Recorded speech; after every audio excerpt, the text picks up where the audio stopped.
अपमान का बदला। प्राचीन समय में विजयनगर नाम का एक राज्य था। इस राज्य के राजा का नाम कृष्णदेव राय था। महाराज के चर्चे दूर दूर तक चर्चित थे कि महाराज बुद्धिमान एवं चतुर लोगों का बहुत सम्मान करते हैं। तेनाली ने भी महाराज के चर्चे सुने हुए थे। तेनाली भी बुद्धिमान एवं चतुर स्वभाव का व्यक्ति था। उसने सोचा क्यों न महल जाकर अपना हाथ आजमाया जाए, किंतु तेनाली के सामने एक समस्या थी कि आम व्यक्ति का राजमहल में पहुंचना संभव नहीं था। तेनाली ने सोचा कि राजमहल का कोई खास व्यक्ति से अगर मेरी जान पहचान हो जाए तो उसके जरिए मैं राजमहल में पहुंच सकता हूं। कुछ समय पश्चात तेनाली की शादी मग्नना से हो गई। उसके 1 साल बाद तेनाली को एक लड़का हुआ। तभी तेनाली को ज्ञात हुआ कि महाराजा के राजगुरु मंगलगिरी नामक स्थान पर आए हुए हैं। तेनाली वहां चला गया और वहां पर राजगुरु की कई दिनों तक खूब सेवा की। कुछ दिनों पश्चात तेनाली ने राजगुरु के समक्ष महाराज से मिलने की इच्छा जाहिर की। राजगुरु बहुत ही चतुर था। अगर महल में कोई चतुर व्यक्ति आ गया तो उसका सम्मान कम हो जाएगा। ये सोचकर राजगुरु ने कहा कि उचित समय आने पर मैं तुम्हें महाराज से मिलवा दूंगा।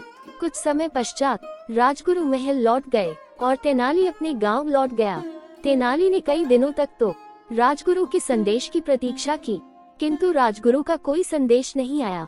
महल जाने की बात को लेकर कई लोग तेनाली का मजाक उड़ाते थे और कहते क्यों तेनाली विजयनगर जाने की तैयारी हो गई। इस पर तेनाली शांति से जवाब देता, समय आने पर सब कुछ हो जाएगा। धीरे धीरे तेनाली का विश्वास राजगुरु से उठ गया और उसने स्वयं ही विजयनगर जाने की ठान ली। तेनाली अपने परिवार के साथ विजयनगर के लिए निकल गया। यात्रा में जब कभी तेनाली को कोई भी समस्या आती है तो वह राजगुरु का नाम ले लेता, जिससे समस्या का निवारण हो जाता।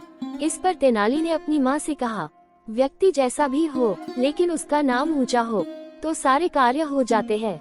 उद्धरण चिन्ह। 4 मास की कठिन यात्रा के पश्चात आखिरकार तेनाली विजयनगर पहुंच ही गया। तेनाली राज्य की चमक दमक देखकर उसे बहुत अच्छा लगा। चौड़े रास्ते, बड़े बड़े घर, साफ सुथरे बाजार की चमक दमक देखकर वह दंग रह गया। उसने एक परिवार से प्रार्थना की कि उसे एवं उसके परिवार को कुछ दिनों के लिए आश्रय दिया जाए। उसके पश्चात तेनाली राजमहल की ओर निकल गया। राजमहल पहुंचते ही तेनाली ने सेवक के हाथों राजगुरु को संदेश भिजवाया कि तेनाली गांव से रामा आया है, किंतु राजगुरु ने तेनाली को पहचानने से इनकार कर दिया। तेनाली जबरदस्ती राजगुरु से मिलने पहुंच गया, किंतु राजगुरु ने तेनाली को धक्के देके निकल दिया। तेनाली को देखकर वहां सभी लोग हंसने लगे।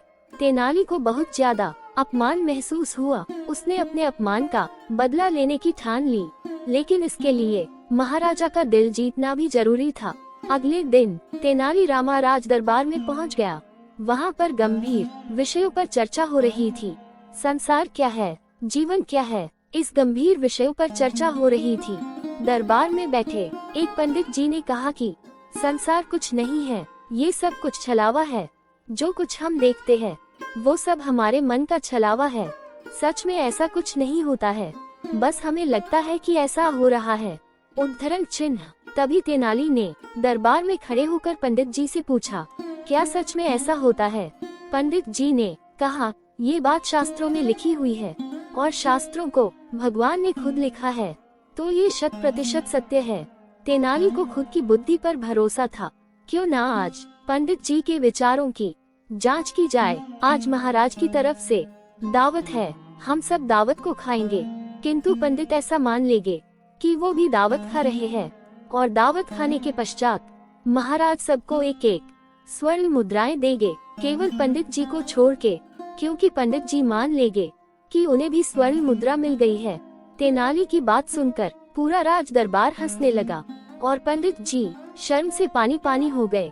महाराज ने तेनाली के चातुर्य को देखकर उसे पुरस्कृत किया और राज दरबार में राजविदूषक के पद से सम्मानित किया। संपूर्ण दरबार ने महाराज के फैसले का स्वागत किया, जिसमें राजगुरु भी सम्मिलित थे। दोस्तों, आपको हमारी यह कहानी कैसी लगी प्लीज कमेंट करके बताएं और आगे ऐसी ही धार्मिक कहानी सुनने के लिए हमारे चैनल को सब्सक्राइब करें और बेल नोटिफिकेशन को ऑल पर सेट करें। जय श्री कृष्णा, जय श्री राधे।